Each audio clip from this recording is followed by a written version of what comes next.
안녕하세요. 오늘도 알차고 재미있는 고품격 지식 토크쇼 로봇 공감 로그인 줄여서 로로 MC를 맡은 개그맨 랑카랑카 빠라랑카 정석입니다. 반갑습니다. 예헤 예헤. 잠시만요. 로봇 공감 로그인 함께 하고 가실게요. 안녕하세요. 아주 로봇에 관한 모든 지식, 알이 꽉 찬 그런 지식과 정보를 공유하는 로봇 공감 로그인의 MC 미녀 개그우먼 박은영입니다. 어머나 너무나 미녀 개그우먼이다. 은영 씨 평소 생활하면서 로봇을 좀 이렇게 가까이 접해볼 그럴 기회가 좀 있었을까요? 물론이죠. 네네. 저는 일단 저희 집에 로봇이 있습니다. 어머나. 저를 대신해서 청소를 해주고 있는 아주 귀하디귀한 제 반려 로봇 청소기가 있고요. 그리고 또 얼마 전에 또 식당을 갔는데 너무나도 신기하게 로봇이 이렇게 와가지고 지 하면서 서빙을 이렇게 해주더라고요. 네. 웃으면서 이렇게 서빙을 하는데 정말 로봇이 이렇게 가까이 있구나 이런 생각을 하게 됐습니다. 그래서 오늘은 로봇 일상화 시대 개인 서비스용 로봇이라는 네 번째 주제로 토크쇼를 한번 진행을 해볼까 합니다. 네, 오늘도 사와 함께 이야기해 주실 두 분의 전문가분 모셨습니다. 안녕하세요. 안녕하세요. 예, 안녕하세요. 네. 안녕하세요. 로봇 산업 이야기 길라잡이 한국로봇산업진흥원의 전진우입니다. 반갑습니다. 뭔가 좀 시간이 좀 됐다고 해서 좀 여유를 좀 찾은 것 같은 표정에서 그러니까요. 이런 거야. 아니 처음에는 굉장히 로봇 같으셨거든요. 네네네. 근데 이제 점점 휴머노이드. 3회차 정도까지만 해도 물을 한 3리터씩 드셨어요. 좋습니다. 반갑습니다. 네. 안녕하세요. KT 로봇사업단의 이상우라고 합니다. 우리 생활 속에서 쉽게 볼 수 있는 로봇 무엇일까요? 네. 쉽게 볼 수 있는 거 뭐가 있을까요? 아무래도 아까 말씀하셨듯이 서비스 서빙. 로봇을 네. 저희가 또 쉽게 볼 수 있을 것 같은데 오늘도 서비스 로봇 종류가 어떤 것들이 있을지 좀 궁금하거든요. 그 서비스 로봇이라고 하는 그 구분은요. 기존의 이제 산업용 로봇이 제조업 환경에서 이제 작업하던 그런 그 로봇들이 줄을 이뤘었거든요. 네. 근데 이제 이게 응용 분야가 확대가 되면서 가정용, 의료용, 뭐 국방, 농업용 등과 같이 전 산업 분야로 이렇게 로봇이 활용이 넓어졌습니다. 그래서 제조업 환경에 쓰던 그런 산업용 로봇을 제외한 이런 응용 환경에 쓰는 로봇들을 서비스용 로봇으로 네네. 이제 구분을 하기 시작을 했고요. 이 서비스용 로봇들도 또 다른 요새 새로운 구분에서는 그 의료, 홈 서비스, 교육 뭐 이런 어떤 개인적인 부분에서 뭔가 그 지원을 해주는 그런 로봇 그런 것을 이제 개인 서비스라고도 얘기를 하고요. 그 외에 이제 뭐 그 건설 로봇, 뭐 광산에서 뭔가 석탄을 태관하는 광산 로봇, 네. 농업용 로봇, 뭐 이런 어떤 로봇들을 이제 전문 서비스 로봇이라고 조금 더 세분화해서 구분을 하고 있습니다. 네. 전문 서비스 로봇.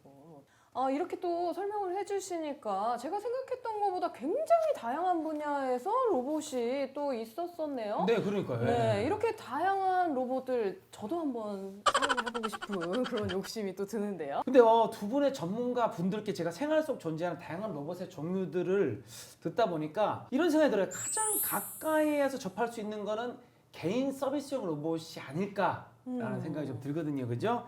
우리가 생활하는 가정이나 일상에서 개인 서비스용 로봇 종류에 대해서 좀 설명을 좀 부탁드리겠습니다. 아무래도 아까 말씀 주신 것처럼 개인 서비스용 로봇 중에서는 청소용 로봇이 지금 그렇죠. 제 전 반려 로봇. 네, 반려 청소 로봇이 지금 전 세계에서 가장 보급이 많이 되고 있고 또 오. 시장도 굉장히 커지고 있는 시장이고요. 네. 그 다음으로 지금 교육용 로봇이나 그다음에 이제 홈케어 로봇이라고 해서 홈케어 로봇이요? 예, 그 이제 가정용 로봇이라고 흔히들 얘기하고요. 네. 지금은 요즘은 이제 시니어 케어 로봇이라고 해서 약간 연세가 있으신 분들이 이제 대화 서비스를 한다든지 또 연세가 있으신 분들, 시니어 분들이 약을 제대로 드셨는지, 그다음에 자녀분들과 또 영상 통화를 또 쉽게 할 수 있는 형태의 아주 기본적인 서비스를 제공하는 홈케어 로봇. 아니 그러면 그게 이제 대화를 한다는 거는 AI를 기반으로 해서 이렇게 네, 맞습니다. 응용을 하면서 대화를 하는 거예요. 네. 오, 그렇게 이게 되죠. 지금 영화에서만 보던 거를 다만 그러니까요. 아직은 조금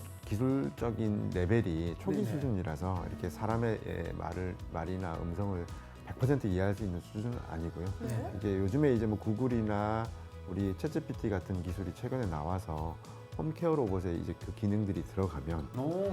이제 정말로 사람하고 대화하는 것처럼 어르신분들하고 또 어린이들하고 이렇게 커뮤니케이션 하면서 대화 서비스, 뭐 교육 서비스, 케어 서비스 같은 걸 제공해주는 이런 이제 가정용 로봇 서비스 시장이 급속도로 좀 커질 것으로 생각하고 있습니다. 나중에는 이게 사실 사람들한테는 막 상처받는 경우들이 생기잖아요. 네네. 그건 로봇은 주인이고 웬만해서 AI가 잘 돌아가면서 상처 주는 말 안 할 거거든요. 네네. 그럼 나중에 결국 남는 건 로봇밖에 없다 뭐 이런 얘기가 나올 수도 있겠네요, 그죠? 이제 더 어. 인공지능 AI가 더 발전되면 네.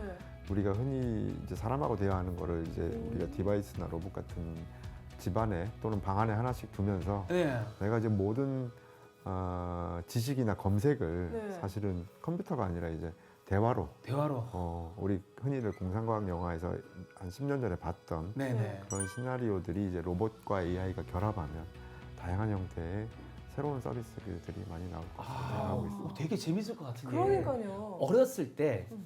이 책으로 읽는 것도 그렇지만 궁금한 거를 아빠한테나 엄마한테 많이 물어보고 할아버지한테 그죠? 물어보고 막 설명을 들으면 그게 맞아요. 어렸을 때 굉장히 추억이거든요. 근데 그게 나이가 들더라도 그런 어떤 감성을 잃지 않고 계속 할 수가 있잖아요. 맞아요. 여러 번 똑같은 걸 물어봐도 로봇은 네. 화내지 않을 거고. 그리고 또 재밌는 게 친구들이랑 이렇게 이야기하면 제 얘기 오래 안 들어주거든요. 안 들어줘. 자기 얘기하는 거예요. 떨면 네. 안 들으려고 그러거든요. 근데 로봇은 다 들어줄 거 아니에요.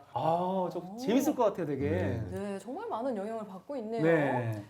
예, 여기서 좀 우리가 하나 좀 생각해봐야 될 그 사회 변화가 어떤 거냐면요.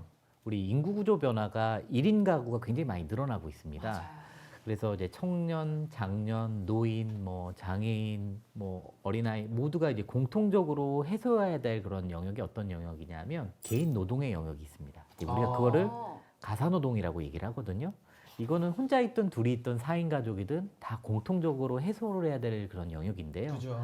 삶의 질하고도 관련이 있거든요. 아. 가령 예를 들면 7시에 이제 퇴근하고 집에 갔는데 네. 가서 이제 밥 해야죠. 어, 빨래해야죠. 청소해야죠. 그럼 내가 좀 씻고 뭐 누웠다 그럼 11시거든요. 맞아요. 그럼 자고 또 다음날 출근해야 돼. 이러다 보니까 퇴근 이후의 삶이나 이런 부분에서 좀 굉장히 헛헛함, 그럴 수 어려움이 있죠. 생길 네. 수밖에 없는 힘들어요. 누가 좀 상황입니다. 해줬으면 좋겠어요. 예, 그래서 그걸 획기적으로 줄여주는 게 바로 뭐냐면 이 가사 노동의 영역인데 그 부분을 이제 자동화의 그런 개념이라든지 로봇이 해결을 해줘야 된다. 이런 어떤 이슈들이 이제 드러나게 되는 거죠. 그래서 그 영역의 그런 사업이라든지 로봇이라든지 이런 것들이 각광을 받고 굉장히 관심을 받게 되는. 되게 좋을 것 같은 게 퇴근하고 집에 오면은요. 그러니까요. 밥을 자기가 차려 먹는 것도 힘들지만 먹으면 되게 적적한데 맞아요. 때로는 또 엄마나 아빠나 부모님들하고 식사를 아니면 와이프랑 식사를 하면은 밥 먹을 때 잔소리를 그렇게 하는 거야. 그럼 이게 힘들어요. 퇴근하고 나서도. 근데 로봇은 잔소리를 안 할 거란 말이죠. 들어줄 거 아니에요. 오늘 하루도 고생하셨습니다. 아유. 얼마나 위안이 돼요. 마음이 사르르. 아, 그리고 저는 집에 오면은 이 씻는 게 너무 귀찮거든요. 네. 빨리 로봇이 저희 이렇게 그냥 한 번에 그냥 샥 씻겨주고 바로 그냥 잠들었으면 앞으로의 쓰임이 더욱더 궁금해지는데요. 근데 이 현재까지 개인 서비스용 로봇의 시장 현황이 또 궁금하거든요. 현재 기술 수준으로는 반려용 청소 로봇이 가장 큰 시장이고요. 오. 지금 그 청소 로봇이 사실상 그 시장에 나온 지는 꽤 오래됐습니다. 네, 맞아요. 한 15년 이상 된 어, 기술이고요. 네네.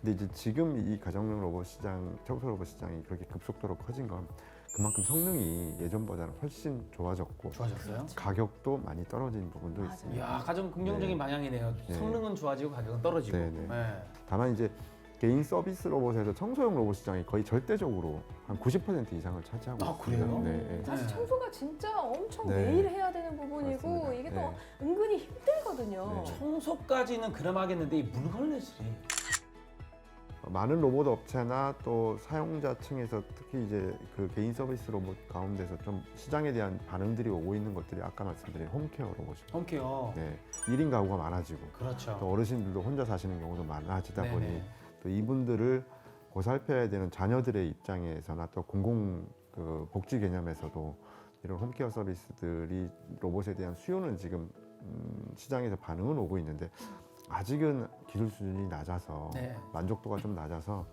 킬러 어플리케이션 같은 이런 어떤 특정한 정말 소구할 만한 기능만 나온다면 홈케어 로봇 시장은 아주 뭐 거의 청소 로봇 시장 이상으로 시장이 확대될 것이라고 보고 있고요. 그래서 우리나라 대기업인 삼성, LG도 그 시장을 좀 유심히 보면서 시장 진출에 대한 타이밍이나 또 기술 개발을 꾸준히 하고 있다고 생각합니다. 이 개인 서비스 로봇의 상용화가 정말 머지 않았다라는 생각이 들거든요. 그죠? 앞으로 서비스 로봇, 로봇 산업의 전망이 또 궁금합니다. 청소용 로봇, 뭐 홈케어 로봇, 교육용 로봇을 말씀드렸지만 네. 사실은 이제 로봇 하나의 디바이스만 가지고는 제공할 수 있는 서비스가 조금 제한적일 겁니다. 네. 그래서 지금 이제 로봇 기술들이 인공지능 AI 기술하고 결합이 되면서 이제 예를 들면 이런 거죠. 이제 시니어 홈케어 로봇이라고 하면 네네. 그냥 대화만 제공하는 서비스가 아니라 대학병원하고 연계가 돼서 네. 내 몸의 상태를 카메라로 인식해서 대학병원의 주치의하고 자동으로 연결이 되고 네. 주치의가 화상으로 바로 내 몸에 있는 센서를 가지고 혈압과 내 몸의 건강 상태를 확인하고 몸에 이상이 있으니 병원을 빨리 가서 방문하라 그러든지 바이오 헬스케어 비즈니스하고 연계가 되면 와. 대화형 서비스가 이제 의료 산업하고 연계가 돼서 그런 서비스들을 제공할 수 있게 되고요. 그렇게 되면 진짜 너무 좋을 것 같아요. 네. 왜냐면은 거동이 불편하신 그죠? 분들이 진짜 네, 많거든요. 또 맞습니다. 시골에서 네. 이제 대학병원 가려면 서울까지 오셔서 네, 움직이고 하는데 그거를 그냥 화상으로 한 번에 네. 그죠. 그렇게 되면 너무 좋을 것 같은데. 그 마켓앤마켓스라고 하는 그런 그 조사 분석 기관이 있는데요. 네. 거기에서 21년도 기준의 그 보고에 따르면은 서비스 로봇 시장이 한 그 362억 달러에서 이제 우와. 한 5년 후니까 그 시점에 2026년에는 한 1,033억 달러 규모로 우와. 연평균 한 23.3% 성장한다고 합니다. 그럼 거의 초고속 성장이거든요. 네. 제조용 로봇이 한 6%에서 한 8%를 보는데 뭐 20% 이상 성장한다면 굉장한 비즈니스 기회가 있는 네. 영역이라고 볼 수가 있고요. 음. 개인 서비스 부분, 퍼스널 케어 부분하고 교육 부분이 이 서비스 시장에서 한 반 이상인 54% 정도로 54%. 그럼 굉장히 큰, 그럼 어떻게 보면은 한 500억 달러 이상의 규모가 와. 그 시장이 될 거라는 그런 전망들을 가지고 있습니다. 어마어마해요. 네. 자, 그럼 본격적인 로봇의 일상화를 앞두고 우리에게 남은 과제는 혹시 뭔지 좀 궁금하거든요. 첫 번째로 그 산업적 측면에서는요, 좀 우리나라 국가 경쟁력을 사실 생각하지 않을 수가 없어요. 지금 우리나라가 그 전 세계 1위인 영역들이 많이 있죠. 반도체, 뭐 디스플레이, 뭐 이 등등등 있는데, 그죠. 뭐 배터리 이런 것들이 있는데 그게 계속 10년, 20년 1등을 할 수는 없거든요. 네. 근데 산업도 바뀌고 새로운 어떤 산업들로 가야 되는데 그런 측면에서 볼 때는 우리가 현재 이 3만 부 시대에 우리나라의 이 국부를 지키는데 아주 중요한 도구로서 로봇 산업, 특히 이제 서비스 로봇 산업이 이 산업 우리의 이 현재 상태들을 잘 지켜나가는데 굉장히 중요한 도구가 되는 산업이 될 것으로 보고 있고요. 그렇게 되려면 뭐냐면 로봇 기술에도 난제들이 많이 있습니다. 네. 그 난제들을 도전을 해서 원천 기술들을 좀 확보를 하고 그 원천 기술을 토대로 새로운 제품을 만들고 하는 그런 선순환 생태계가 좀 만들어질 필요가 있고요. 기업 역시도 좀 다양한 로봇을 활용해서 서비스를 다양한 그 서비스를 시도를 해서 그걸 축적시켜 놓을 필요가 있어요. 그리고 국민들이 많이 보여줄 필요가 있어요. 그래서 우리나라가 이런 로봇을 가장 잘 활용하고 서비스를 앞서서 잘 이렇게 체득해서 쓸 수 있는 그런 국가이고 역량들 키워가는 것들이 또 기업 입장에서는 또 함께 해가야 굉장히 중요한 영역이고요. 마지막으로 정부는 자원 투입을 적절히 잘해주는 게 정부 역할이 돼야 됩니다. 이 자원은 뭐 세금을 가지고 뭐 연구개발 투자도 해주는 것도 있고 보조금도 있고 여러 가지가 있는데요. 네. 다양한 그런 자원 투자에 대한 그런 포트폴리오를 잘 짜서 우리 이 로봇 산업, 특히 서비스 로봇 산업이 잘 성장할 수 있도록 길을 만들어주는 것. 이건 어떻게 보면 정부에게서는 굉장히 중요한 그런 그 미션이 되지 않을까 생각을 합니다. 두 분의 이야기를 오늘 잘 들었습니다. 로봇의 네. 일상화 시대를 맞이해서 관련된 그런 유익한 이야기들을 많이 해주셨는데요. 정말 도움이 많이 된 것 같습니다. 오늘 시간 내주셔서 정말 감사합니다. 감사합니다. 오늘 로봇 공감 로그인에서는요, 두 전문가분과 함께 로봇의 일상화 시대, 로봇과 함께하는 생활이라는 주제로 다양한 그런 개인용 서비스 로봇에 대한 얘기를 좀 해봤습니다. 생각보다 우리가 몰랐던 그런 로봇에 대한 얘기들을 많이 들을 수 있어가지고 네. 정말 또 새로운 사실들을 많이 알게 됐습니다. 더 많은 로봇과 인간이 함께 공존하는 사회가 멀지 않았다는 생각이 드는데요. 앞으로도 인간과 로봇이 서로 필요한 인생의 협력자가 되었으면 좋겠습니다. 다음에는요 또 어떤 로봇을 일상에서 만나게 될지 벌써부터 매우 궁금해지는 그런 시간인데요. 앞으로 부족한 점은 조금씩 보완하면서 한 단계 더 성장할 로봇 산업의 미래를 기대하겠습니다. 저희는 여기까지였습니다. 감사합니다. 네, 감사합니다. 잠시만요. 로봇 공감 로그인 구독하고 가실게요. 좋아요 있어요. 알림 설정 있어요. 구독 좋아요. 알림 설정.